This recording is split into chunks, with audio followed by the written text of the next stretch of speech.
Shalom, sahabat setia yang dikasihi oleh Tuhan Yesus Kristus.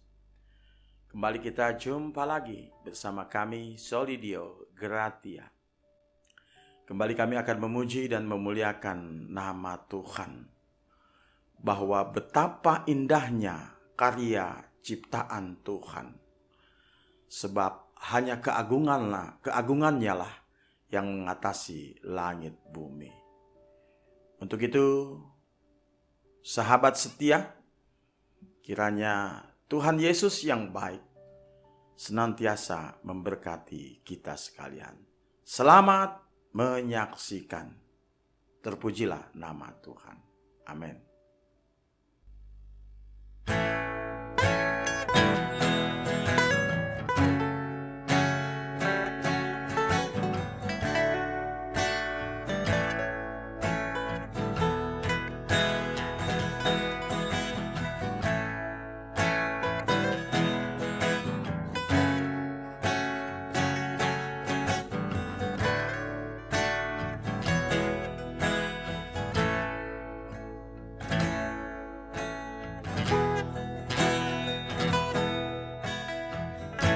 Betapa mulianya Tuhan, Kau pencipta semesta. Keagungan-Mu mengatasi langit bumi. Bagi-Mu lah kemuliaan,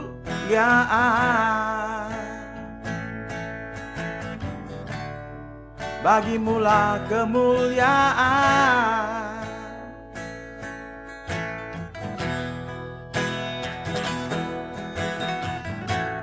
Engkau yang berkuasa dari semua yang ada. Kau ciptakan semua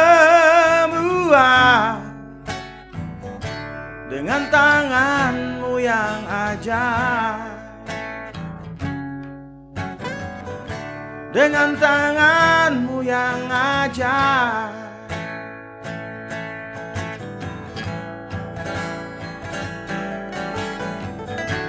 Ku ingin memuji nama-Mu. Ku kagum akan karya-Mu. Layaklah Engkau Tuhan, dipuji dan disembah. Dipuji dan disembah.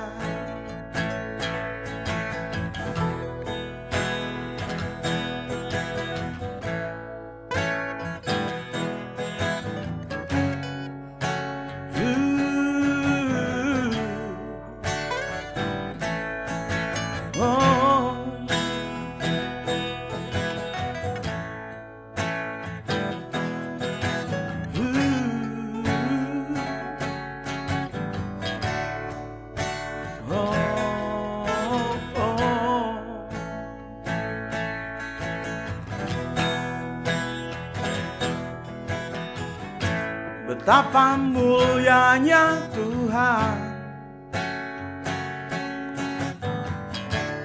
Kau pencipta semesta.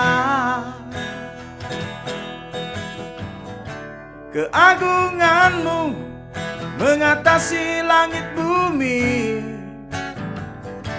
Bagi-Mu lah kemuliaan,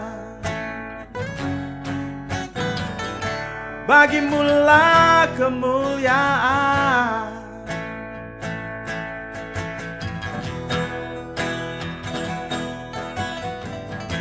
Engkau yang berkuasa dari semua yang ada. Kau ciptakan semua dengan tangan-Mu yang ajaib.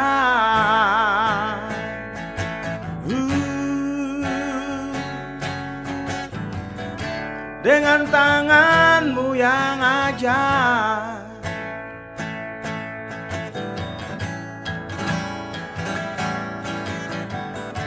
ku ingin memuji nama-Mu.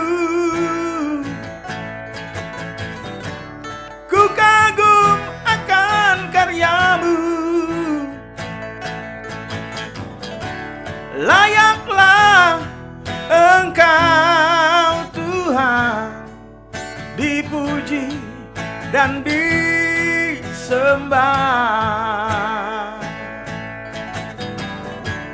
Ku ingin memuji nama-Mu.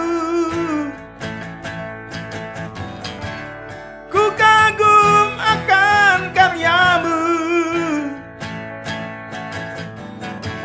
Layaklah Engkau Tuhan, dipuji dan disembah. Layaklah Engkau Tuhan, dipuji dan disembah. Layaklah Engkau Tuhan,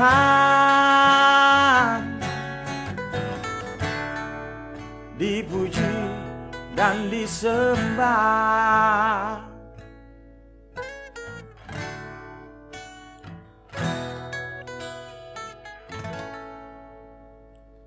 Demikianlah pujian yang sudah kita dengar bersama. Kiranya puji-pujian yang sudah kita dengar boleh menjadi hormat kemuliaan bagi nama Tuhan. Terpujilah namanya. Salam Soli Deo Gratia. Bapak Ibu Saudara yang kekasih di dalam Kristus, sebelum kita mendengarkan firman Tuhan, mari kita berdoa. Allah Bapa kami di dalam Kristus Tuhan, terima kasih berkat-Mu hari ini. Kami hendak mendengarkan firman-Mu. Terangilah hati dan pikiran kami melalui Roh-Mu yang kudus. Amin. Firman Tuhan bagi kita hari ini dengan topik Tuhan kita mulia dan agung. Dari Mazmur 8 ayat 1 sampai 10. Demikian. Manusia hina sebagai makhluk mulia. Untuk pemimpin biduan menurut lagu Gitit, Mazmur Daud. Ya Tuhan, Tuhan kami, betapa mulianya nama-Mu di seluruh bumi. Keagungan-Mu yang mengatasi langit dinyanyikan. Dari mulut bayi-bayi dan anak-anak yang menyusu, telah Kau letakkan dasar kekuatan karena lawan-Mu, untuk membungkamkan musuh dan pendendam. Jika aku melihat langit-Mu, buatan jari-Mu, bulan dan bintang-bintang yang Kau tempatkan, apakah manusia sehingga Engkau mengingatnya? Apakah anak manusia sehingga Engkau mengindahkannya? Namun Engkau telah membuatnya hampir sama seperti Allah, dan telah memahkotainya dengan kemuliaan dan hormat. Engkau membuat dia berkuasa atas buatan tangan-Mu. Segala-galanya telah Kau letakkan di bawah kakinya. Kambing domba dan lembu sapi sekalian, juga binatang-binatang di padang, burung-burung di udara, dan ikan-ikan di laut, dan apa yang melintasi arus lautan. Ya Tuhan, Tuhan kami, betapa mulianya nama-Mu di seluruh bumi. Demikian firman Tuhan. Bapak Ibu Saudara yang kekasih dalam Kristus, Saya yakin kita pernah terpesona, ya. Biasanya seseorang terpesona ketika melihat sesuatu yang indah dan mengagumkan. Sebut saja ketika melihat pantai, gunung, atau kecantikan dan ketampanan lawan jenis kita. Ketika seseorang terpesona, biasanya ia berdecak kagum dan bahagia. Ya, bersyukur dan merasa sukacita. Ya ampun, indahnya, begitu ya. Pada waktu saya melayani di Baru Sibolga tahun 2014 sampai 2018. Ada 11 gereja dan sebagian gereja melewati pantai sepertinya tak bertepi. Jadi kalau mau melayani minggu atau ada acara pemberkatan perkawinan, saya segera berhenti dan menikmati ombak yang bergulung-gulung, dan dari kejauhan ada beberapa sampan dan nelayan yang sedang menjala. Sejauh mata memandang, wah indah sekali. Saya takjub akan ciptaan Tuhan itu, sangat luar biasa. Beda lagi dengan para ahli astronomi yang menemukan suatu bintang di langit dan yang telah didinginkan dan dimanfaatkan menjadi satu berlian raksasa. Kalau berlian asli yang masih kasar dengan ukuran terbesar yang pernah ditemukan di bumi adalah berlian Cullinan yang beratnya lebih dari 3.100 karat. Jadi kalau dibandingkan dengan berlian yang ada di angkasa raya, lebih kurang 10 juta miliar karat beratnya, ya. Di dunia kita, berlian begitu bernilai dilihat dari kelangkaannya, keindahannya, dan daya tahannya, serta kita sering mendengar ungkapan berlian adalah abadi. Namun Allah tidak terpikat dengan berlian. Baginya ada sesuatu yang jauh lebih berharga. Bapak, Ibu, Saudara yang kekasih, renungan hari ini menceritakan keterpesonaan Daud. Ia terpesona ketika melihat langit, bulan, dan bintang-bintang ciptaan Tuhan. Ribuan tahun yang lalu, keterpesonaannya melihat betapa hebatnya nilai-nilai yang ditanamkan Allah di dalam diri manusia. Daud melihat semua itu sebagai tanda dari kebesaran Tuhan. Daud makin terpesona ketika menyadari bahwa alam semesta yang diciptakan Tuhan itu ada dalam rangka mendukung kehidupan manusia. Dalam keterpesonaan itulah ia bertanya, apakah manusia sehingga engkau mengingatnya? Apakah anak manusia sehingga engkau mengindahkannya?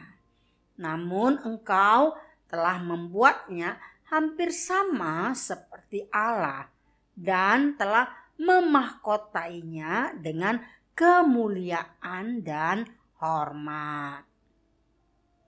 Itu artinya bagi Daud hal ini makin menunjukkan bahwa manusia itu diciptakan dengan mulia dan terhormat. Sedikit orang beriman mampu melihat kuasa dan kemuliaan Tuhan yang terpancar dari alam. Banyak orang beriman yang tidak mampu melihat pesona dari kehidupannya sebagai ciptaan yang mulia dan terhormat. Kalau direnungkan, bukankah alam ini begitu mempesona? Kuasa mana yang sanggup menciptakan bulan dan bintang? Demikian juga dengan diri kita, bukankah diri kita sungguh mempesona?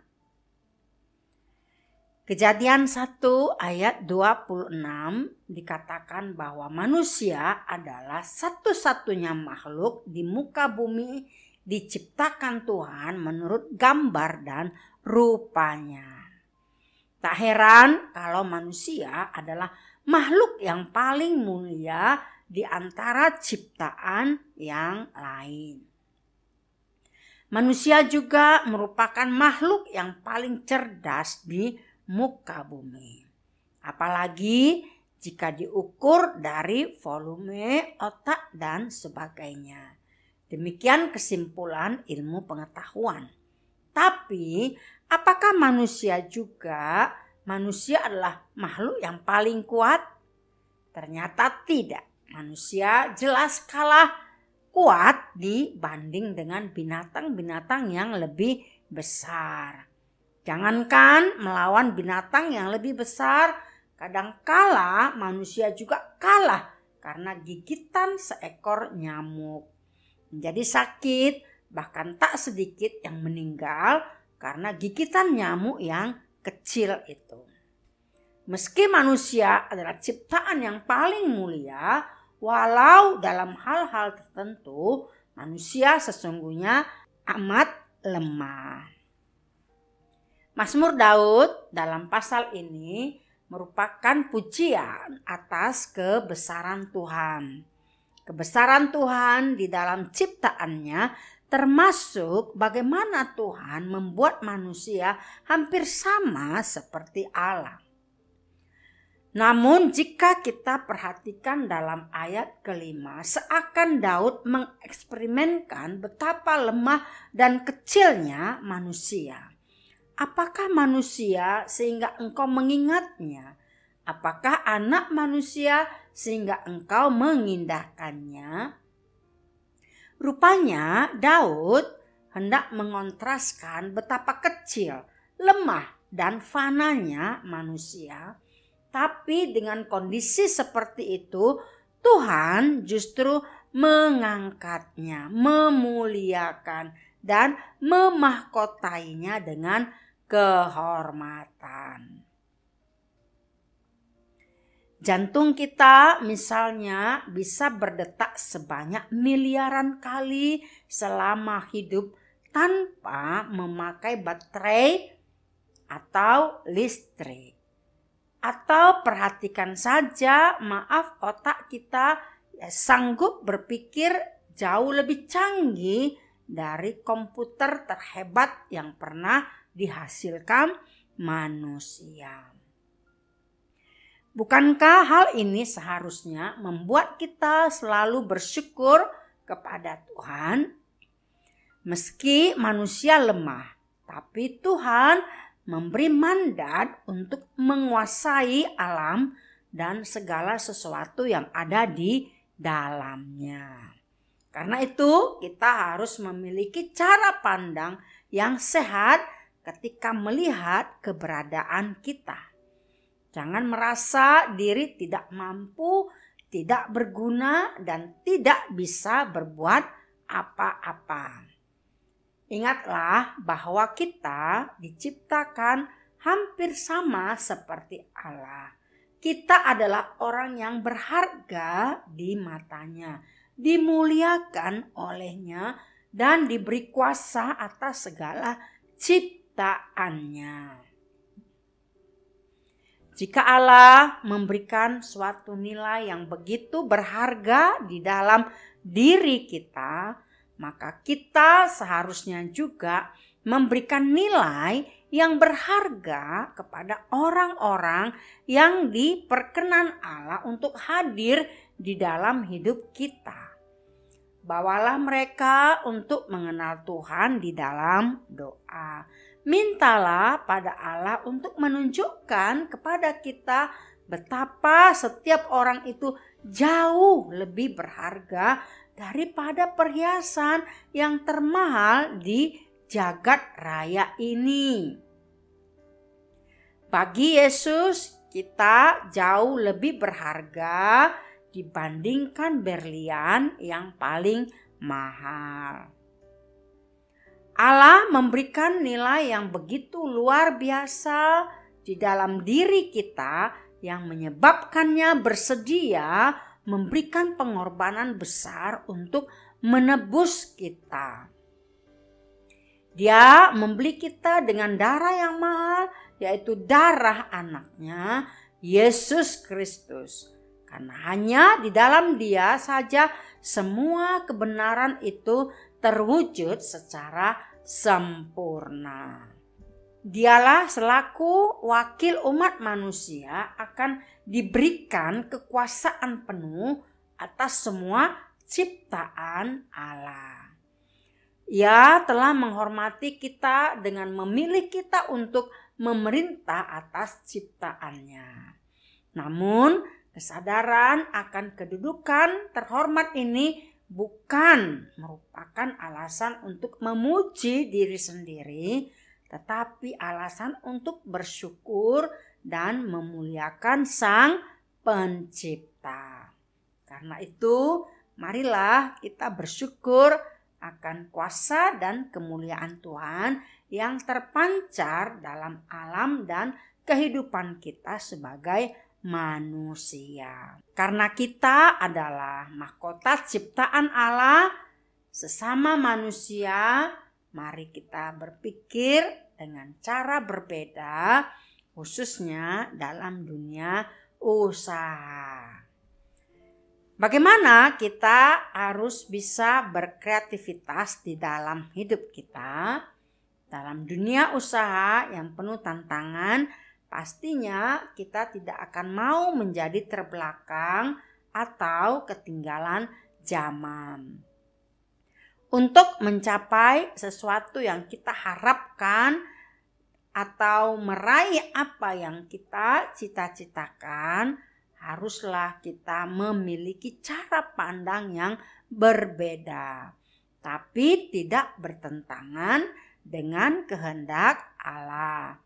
Contohnya, kalau kita melihat ada orang yang menenteng laptop merek Apple, pasti bangga ya. Meski melewati berbagai macam tantangan yang luar biasa, toh akhirnya harus diakui bahwa Apple termasuk sukses dan menciptakan pasar tersendiri di jagat komputer. Salah satu kampanye iklan Apple yang diyakini menjadi terobosan dalam meraih kesuksesan besar adalah Think Different. Itulah yang membuat Apple berbeda dari komputer kebanyakan dan memiliki klaster sendiri. Kampanye iklan Apple tersebut bisa menjadi inspirasi bagi kita bahwa untuk meraih sukses kadangkala kita harus think different atau berpikir dengan cara yang berbeda dari kebanyakan. Think different adalah modal untuk menciptakan inovasi, keunikan, dan nilai tambah yang tidak dimiliki oleh yang lain. Bagaimana kita bisa think different? Ada 3 langkah yang bisa kita lakukan. Yang pertama, analisa hal-hal yang bisa memenjarakan kreativitas kita. Contoh sederhana, kalau kita berdagang sayur atau jenis makanan yang lainnya, jualah pilihan yang bagus. Jangan asal jualan, asal ada. Atau sekarang telah berjamur warung-warung kopi untuk tongkrongan anak muda bahkan keluarga yang didesain aneka rupa agar menarik pelanggan. Mereka punya inovasi tersendiri. Dengan merubah metode yang sudah menahun atau tradisi yang sudah ada sejak zaman nenek moyang, atau kebiasaan-kebiasaan dalam berpikir untuk bekerja yang bisa memenjarakan kreativitas kita, harus kita ubah. Kedua, setelah dianalisa, metode dan kebiasaan-kebiasaan tersebut harus dirusak dan dikacaukan dengan ide-ide radikal, ide-ide gila, atau cara berpikir di luar kebiasaan. Disinilah sense of creativity kita akan muncul. Ketiga, wujudkan dalam saluran visi yang terarah. Ingat, kreatif bukan berarti ngawur atau ekstrim. Kita harus membawa kreativitas tersebut pada rel yang akan membawa kita pada visi atau tujuan utama. Disinilah kreativitas akan bermanfaat dan menjadi alat untuk mendulang kesuksesan serta menjadi berkat bagi banyak orang. Bapak, Ibu, Saudara yang kekasih dalam Kristus, melalui usaha, upaya, kreativitas, kita dapat mengaktualisasikan bahwa betapa berharganya kita di mata Allah dan sesama manusia. Dan hargailah, hormatilah, Tuhan itu adalah Allah yang maha kuasa, Allah yang mulia dan maha agung. Oleh sebab itu, mari kita menerapkannya di dalam kehidupan, bahwa Kristus yang memberikan penghargaan, betapa berharganya hidup kita baginya, sehingga Dia menyelamatkan kita, dan kita pun harus menunjukkan bahwa kita adalah makhluk mulia, manusia yang sudah ditebus oleh darahnya. Sehingga dalam kehidupan kita juga dapat menghormati dan menghargai sesama kita manusia. Bapak, Ibu, Saudara yang kekasih dalam Kristus, demikian nyanyian, pujian, dan renungan bagi kita pada Minggu Trinitatis. Kita bersatu dalam doa. Bapa di sorga, di dalam Kristus, terima kasih firman-Mu sudah menyapa kami, agar kami dapat melakukan tugas dan tanggung jawab kami, karena Engkau sudah memberikan mandat untuk memelihara alam ini. Dan hak istimewa yang sudah Tuhan berikan bagi kami, karena Engkau sudah menciptakan kami seturut gambar dan rupa Tuhan. Terima kasih untuk hari ini. Tuhan masih memberikan kesehatan, kemampuan, umur panjang bagi kami, dan kami dapat mendengar firman-Mu. Berkati seluruh umat-Mu yang pada hari ini boleh dapat menerima firman-Mu. Engkau memberikan umur panjang, kesehatan bagi mereka, sehingga pada waktu yang akan datang kami boleh dapat bertemu kembali melalui konten-konten berikut. Terima kasih Tuhan, terpujilah nama-Mu. Dalam Kristus kami berdoa dan bersyukur. Anugerah dari Tuhan kita Yesus Kristus, kasih setia Allah Bapa, dan persekutuan Roh Kudus menyertai saudara sekalian. Amin.